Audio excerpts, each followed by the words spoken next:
grew up in Montana, in Great Falls, Montana, next to Malmstrom Air Force Base. And Malmstrom is one of a handful of Air Force bases in the country where Minuteman 1, 2, and 3 missiles are buried and made. Actually, Boeing had their huge Minuteman contract there, right there on the Air Force Base, right next to in the town that I lived in and grew up in. And if you don't know what a Minuteman missile is, it's a long-range intercontinental ballistic missile that can carry up to 3 nuclear warheads. So here I was about 8, 9, 10 years old, and it was the Cold War. On ABC, they premiered this film called The Day After, which was the effects of a nuclear war. It wasn't so much what precedes a nuclear war, but what happens after a nuclear war, which was horrifying to me. My mom allowed me to watch it, and her pragmatism was of little comfort to me, though now I appreciate it. Her pragmatism was that, well, we'd be hit first, so we'd just be dead. We'd just be dead. We wouldn't be suffering. And, it was somewhat comforting at the time, but what happened was Boeing offered her a job, and she was going to be able to work for this company on the Minuteman. I really felt strongly that she shouldn't work for Boeing, that was a scary, scary thing for her to be part of this arms proliferation, and she decided not to take the job. So somewhere in there I felt, just through talking with my mom, that I had influenced her. So there was that. There's the Cold War and the nuclear missiles right there basically in my backyard. But my other backyard, my home, so to speak, was a couple 100 miles away in a place called Opportunity. And Opportunity was a little farming town where my Croatian great-grandparents had homesteaded and built their homes and their barn and their chicken coop. And Opportunity was the name given by the Anaconda Copper Company, the mining company that was mining copper out of Butte, Montana. Well, over the years, I began to understand the effects of that mine in Butte. It's an open pit mine, strip mined, later became the U.S.'s largest Superfund site right now. So it's a pit, open pit mine, acid leached, that's slowly filling with water, and that water's toxic. I don't know if you've ever heard about the famous swans landing on the Berkeley pit. There were 300 and some swans that landed on the Berkeley pit, who later, the next few days, the whole flock died. And that's at the headwaters of the Columbia River. At the beginning of the last century, the Anaconda Copper Company built a dam to power their operations upstream. So as the toxic tailings were flowing downstream before, now they were stopping at the Milltown Dam and building up. And over the course of a century, 6.6 million cubic yards of toxic mine tailings built up behind that mine. And well-intentioned environmentalists, as well as some environmental cleanup companies and the modern-day copper king, Dennis Washington, we're going to clean it up. Mm-hmm. So what cleanup meant was dredging the mine, or the dam, taking down the dam and finding a place for those tailings. And lo and behold, the place was Opportunity. So I had a chance to go home to Opportunity this last summer, where they've been filling the land with those 6.6 million cubic yards of lead, cadmium, arsenic, all the stuff of mining, open pit mining. And it's a landscape flattened and surrounded by fences, and the water is poison. This was my home. It was like a visceral loss of something absolutely inherent in my body. I felt a loss of it when I visited. I saw it and I went to my great-grandparents' houses that are, no one lives there anymore.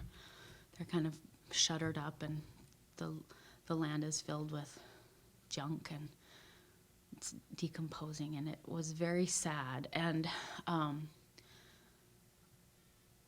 I stood there in front of my grandmother's house that I had spent so much time at as a child and just wept. And my son, River, somehow he saw it, and he, amidst everybody, a large number of my family was there, he came over and he just held me. He's a 17-year-old that doesn't do a lot of mommy holding these days, and he just came over and he hugged me. And I know that he was hugging me not only because he registered my loss, but that he also felt loss. So I know what it is to lose one's home to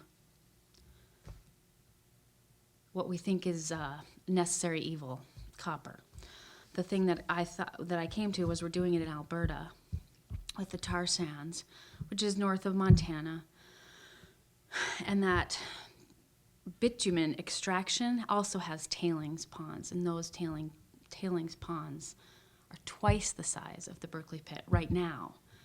And they have, just shallow loan plans to double their process. So the Athabascan Chippewa people are experiencing the same thing that I experienced, only on a scale much larger. And it's just not right. It's not right. And it feels to me like those losses have fueled the direction that my life has gone. I grew up just outside of Boston on the North Shore in Reading, and where I lived on the end of a dead-end road that was surrounded by woods and fields and marshes and swamps, and I spent a childhood in nature, encouraged by my mother, who grew up on a farm in Ontario, which I visited often in the summer. So a real connection to the natural world. And I can remember when I was probably like 12 or 13 years old, we lived about 2 miles from 128, which is a major highway outside of Boston, and they were just putting in 93, the new interstate that was going to go from Boston up into New Hampshire.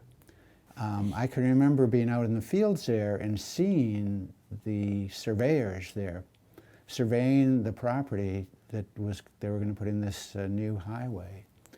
And I can remember at an early age recognizing that something was really wrong with this. I saw these large earth-moving equipment and such ready to tear the earth up.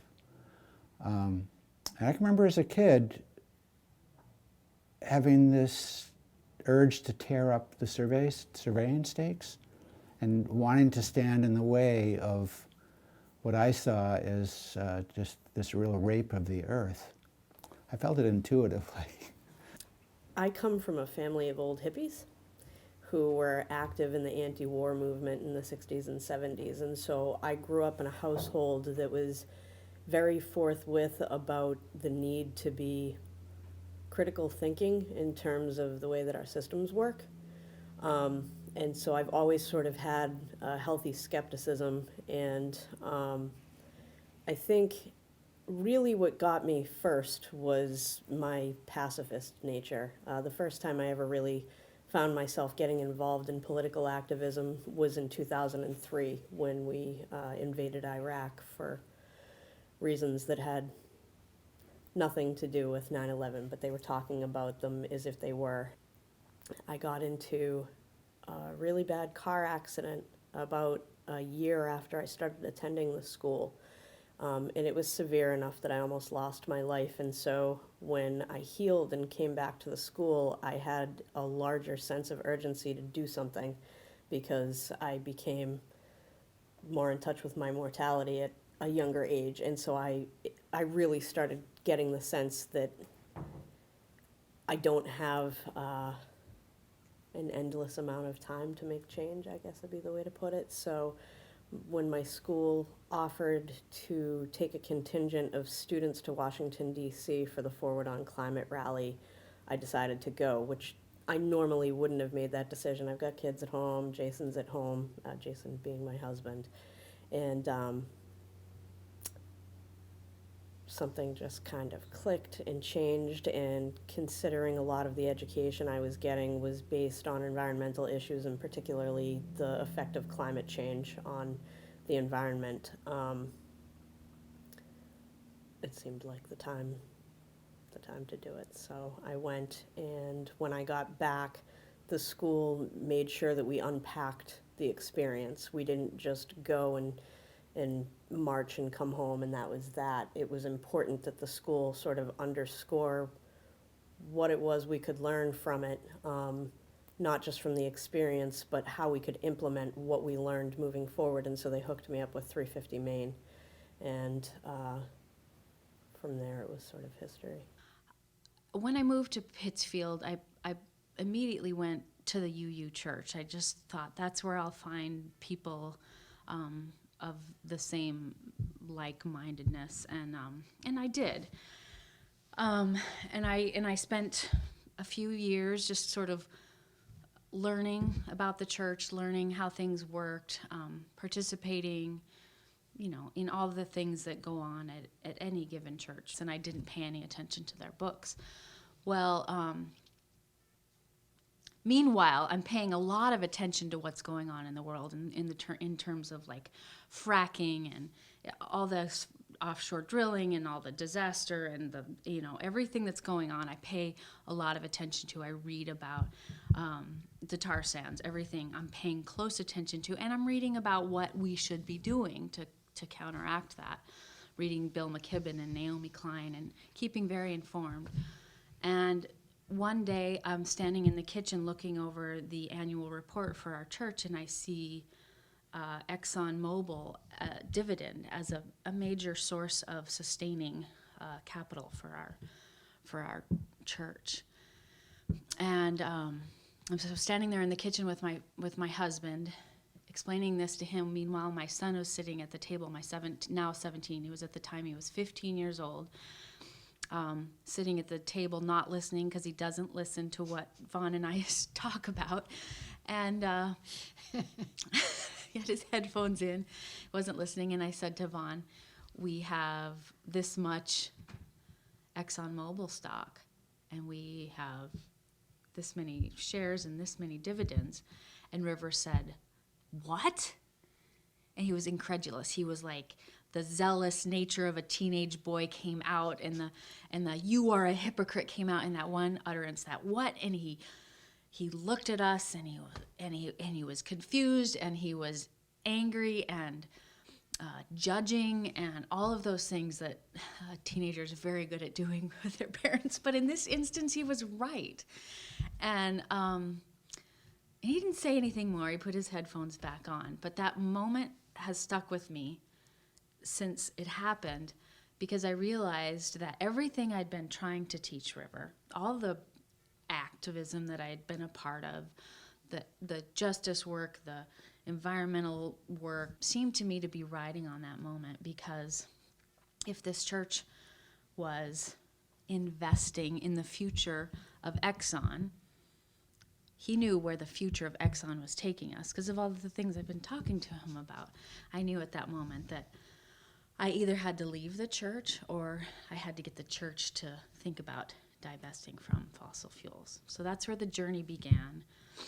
And for now a little over 2 years, we've been working on first getting past what felt like impolite conversation, then getting it on the council agenda, then moving into what does divestment mean? Does it mean we just sell Exxon? Does it mean we clear our portfolios completely?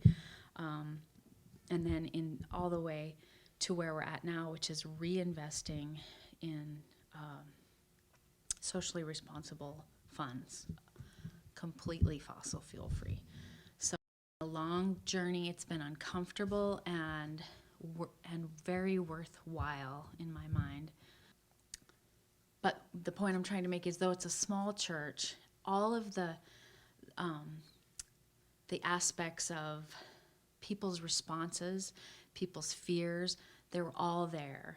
They're maybe a little more intimate and a little more casual than might happen in a larger church. I think all of the details of going through that process we went through and are still actually in some cases going through today as we look to what it means to invest in companies we believe in, as opposed to just getting a share in return, so that we can then take that money and invest it in something that we think does good in the world. Once I started getting involved with 350 Main, and then my husband kind of joined in, and we actually did make an impact. I mean, one of the first campaigns that we worked on with them was a campaign against extreme extraction, particularly oil trains that were moving through Maine. And we started going to meetings where we were helping to organize an action where we were going to block a train that was supposed to be coming through, actually coming right by my daughter's school, and it was carrying explosive fracked oil from the Bakken oil fields. At the time, I thought, well, this is no good, because I had done enough research to know that the train cars that were carrying the oil were kind of faulty, and that if the train were to derail, it was very likely that there would be an oil spill, and I didn't want to see the waterways nearby getting polluted where I know that they were delivering water to my kids' school. And we started to, like I said, organize and go to these meetings. And we ended up going through with it on June 28th of 2013.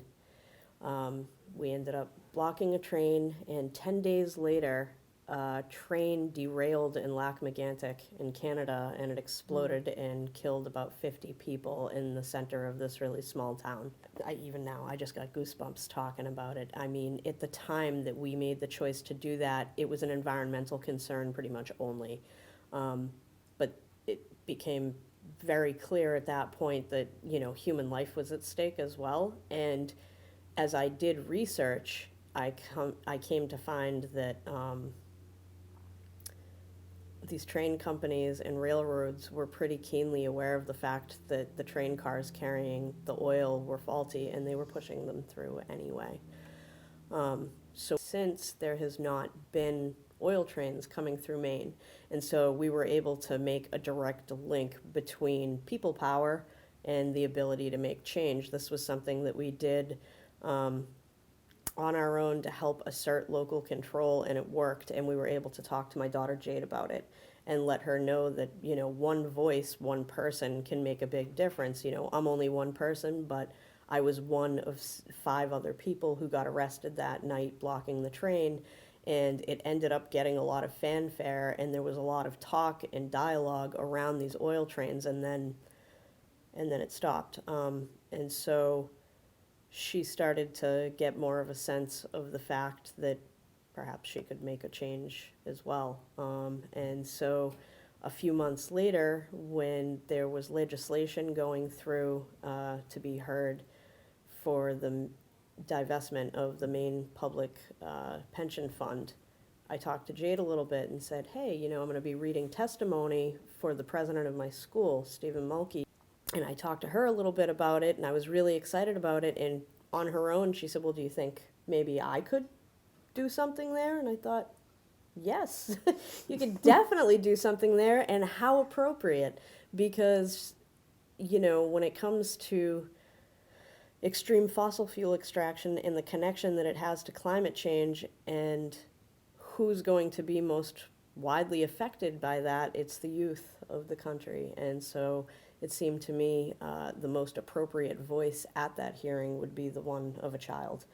And so I said emphatically, yes, as a matter of fact, please, why don't you write a draft, bring it to me, we'll see if it needs any editing, and, we'll do a little bit of practicing, and you know what, I'll let you take the day off of school so you can come and do this, because I feel experiential learning is working for me at school, and it can work for you, and there's a lot of different ways that we can learn, and I think teaching her you know, the legislative process and teaching her that she's got power as an individual was just as important as learning, you know, 2 times 2. So we went ahead and came, and she gave her testimony, and I think she did a really good job. I've been working with 350 Maine ever since Bill McKibben came to Portland. I guess that was about 2 years ago, this past November. And listening to Bill McKibben and the Do the Math tour, that really spoke to me. I can't remember having been moved as much as maybe since all the way back to the Vietnam War and back in the 60s. Because I've spent a career teaching high school sciences, particularly physics and earth science. And so I followed climate change for the last 40 years and in climate science. And I felt a tremendous frustration, but inability to really take action. And Bill McKibben spoke to how we can all take action. So I've started working with 350 Maine, as I said, about 2 years ago. And with that involvement, I found that it really needed to become more local, needed to become more right here in the community which I live, which is Freeport. I've lived here for more than 30 years now. And I went to a town council meeting last summer, inspired by the council in South Portland, because in the last year, more than a year, I've been involved with the Clear Skies ordinance down there and did a lot of canvassing and really got to know that community well, went to a lot of the city council meetings, and I was so impressed with how local democracy worked and how the inspiration of those people who organized the citizens of South Portland and what they did in keeping tar sands from their community.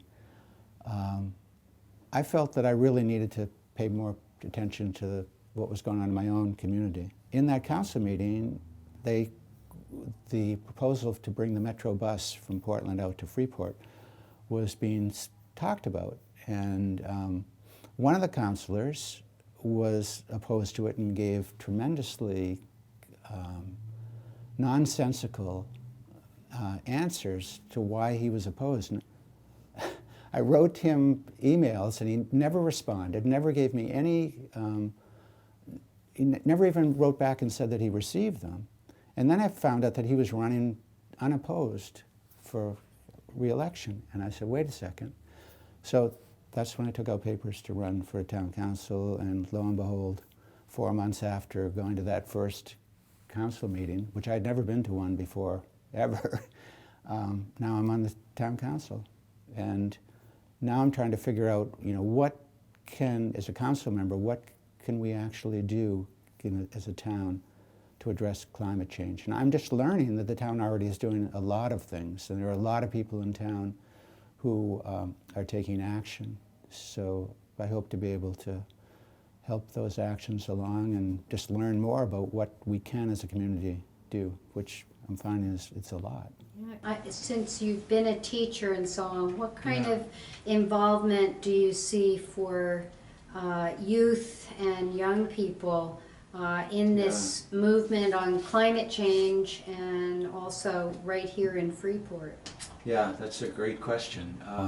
One of the things I'd like to do is to reach out to the teachers here in Freeport, because I've heard that there's one teacher whose students are very eager to get involved with the divestment movement, which would be wonderful. Another teacher, might be the same teacher, had students who came before the council last summer with a plastic bag ban, or with a request to ban plastics. So that's another thing to be looking at, involving students in taking action. So I think Freeport has a tradition of being a leader on environmental issues, and it would be nice to see that Freeport could continue with that. Honestly, when you look at the problems we're facing, it's not that hard. It's just moving money around. You know, we're facing these huge problems, and this is a real first world problem. Where am I going to put my money? That's what I have taken away from the whole process, is the fact that, one, I had to be a part of a community to begin with. I couldn't come in as some stranger that wouldn't wash dishes and tell them how to do things. So without, with no idea about divesting as a plan, I became a part of this community, and I established myself as someone who could be counted on, and then moved into a position of leadership on the council. And by being civically active like that already, and a part of a community already, then I had a voice, and a voice that people would listen to, maybe disagree with, but definitely I had this voice that seemed to come from being already part of a community, instead of being an outsider coming in saying this is how things should be done. What's next for you? I'm not sure, actually. I feel like I will continue with the divestment journey. I've always looked at it as like starting with my church. If I could make a victory work there, then I would have a base from which to work outward in circles, So I visited the Bangor UU Church, and I visited the Waterville UU Church. Divestment makes so much sense to me. I want to continue helping with that. I'm working with 350 Main, and though I have a baby on the way, so there'll be some stalling of action, outward action in the world.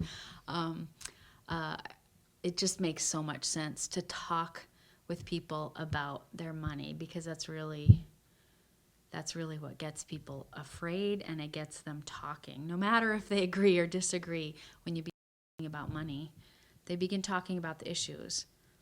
So, when it began at our church, we began talking about divesting from fossil fuels. Talking about money got us talking about everything, right? We talked about climate change, and we talked about fossil fuels, and we talked about scientists, and what does science have to do with our faith? And then when we got to the reinvesting part, we talked about all of the ethics that you could possibly think of in terms of investing in nuclear war or prostitution or tobacco. We went through everything. And so by virtue of talking about money, you're talking about so much more. So I think it's a very powerful tool. I think I'll stick with helping out in that way, and sharing my story. I was just introduced. My name is Sass Linnekin. I'm a proud senior from Unity College. I'm particularly proud because Unity College was the first college in the country to divest from fossil fuel holdings.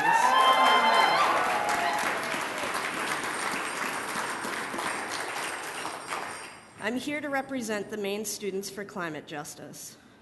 Over the course of a year, MSCJ has organized Maine student involvement in XL Dissent in DC, the People's Climate March in New York, and we did so to hold our national and global leaders accountable. So I'm Miles. I am a senior at Bowdoin College, and a few years ago I helped start the campaign to divest the college from fossil fuels.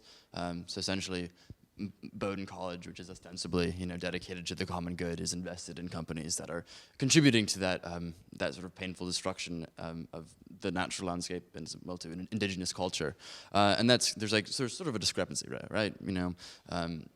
And so we're after 2.5 years of campaigning and more than 1,000 student signatures, we were able to present to our board of trustees last month.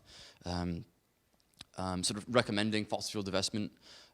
We were, I think, fairly well received. The trustees were engaged and asked decent questions. So right now we're in the process of identifying trustees, see which of them might be able to lead the charge on this, because it seems as if we can get a leader who's able to sort of bypass the president, we might have victory in our sights. And so next semester we're really sort of planning on ramping up our efforts and forcing them to make a decision and either declare themselves to be on the right side of history or sort of show themselves to be invested in the sort of awful practices of the past. Maine Students for Climate Justice are organizing an unprecedented action to show Governor LePage, Maine's elected officials, and all Mainers that we as students and young people demand an economy that works for people and the planet. Our goal is to have at least 1,000 students in front of the Blaine House this spring, demanding a clean energy future. We want students of all ages to protest because we believe with a strong and united front, one made up of the youth who will deal most directly with the fallout of climate change, we can push change. Because I think about the military-industrial complex, and I think it was people taking to the streets that put an end to the Vietnam War. They took to the streets and they stopped it, and that was one of the most powerful institutions in the world, the United States military-industrial complex. And they took to the streets and they won.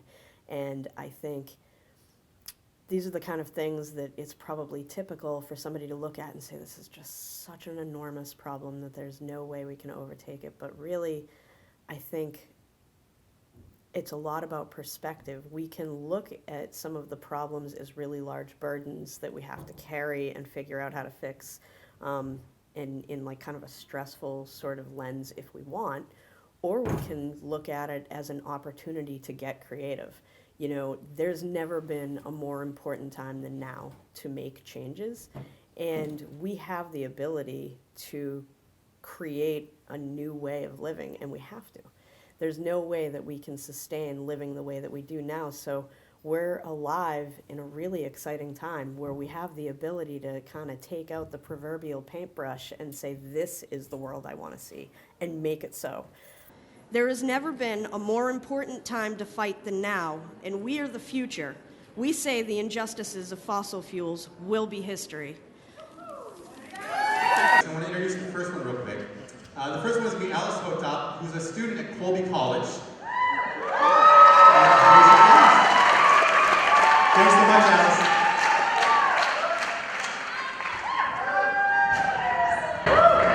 I'm a student at Colby College, and I'm here tonight because I want to stop climate change. We want to stop climate change, right? My name is Iris Sangiovanni. I've lived all of my 19 years in South Portland, and I am now a freshman studying political science at the University of Southern Maine, and I am a member of the Student Coalition of Maine Students for Climate Justice. I'm here today to talk about my involvement in both the UMaine Systems divestment campaign and South Portland's campaign against tar sands oil. And from these experiences, I've observed the true financial power that the oil industry has in our education, our politics, and our future. I'm an activist because the places I love and the places where I come from are at danger. I started Divest UMaine as a USM student about a year ago. My name's Kelsey Willette. I'm from Winthrop, Maine, but I go to school. I'm a senior at the University of New England in Biddeford. I'm an environmental studies major, so that's what kind of brings me here to talk with everybody. Currently, I'm part of our divestment committee at UNE, as Iris was talking about. And I'm Heidi Brugger. I'm with 350 Maine. I'm here to support the Bowdoin students who are with Maine Students for Climate Justice. They're presenting the college president with a petition that has the signatures of more than half of the student body calling for divestment. And it's so critical that these higher education institutions divest. My name is Clara Bellett. I'm a first year here at Bowdoin. I've been involved in the divestment movement and Bowdoin Climate Action, and I think it's really cool to see a diverse group of students come together, and not just the students but community as well, come together for a really important issue. And I think that Bowdoin's commitment to the common good really lines up with the commitment to climate justice and divestment. The fossil fuel industry goes against all the values we have as Mainers, and that is why we need to divest. Thank you. We were really excited about the student turnout and the community support. It was everything we wanted it to be from the student perspective. We're disappointed that the administration didn't give us an answer about the Board of Trustees, but we're going to keep pushing. We feel that that's really important, and we are grateful that President Mills was here and responded to this.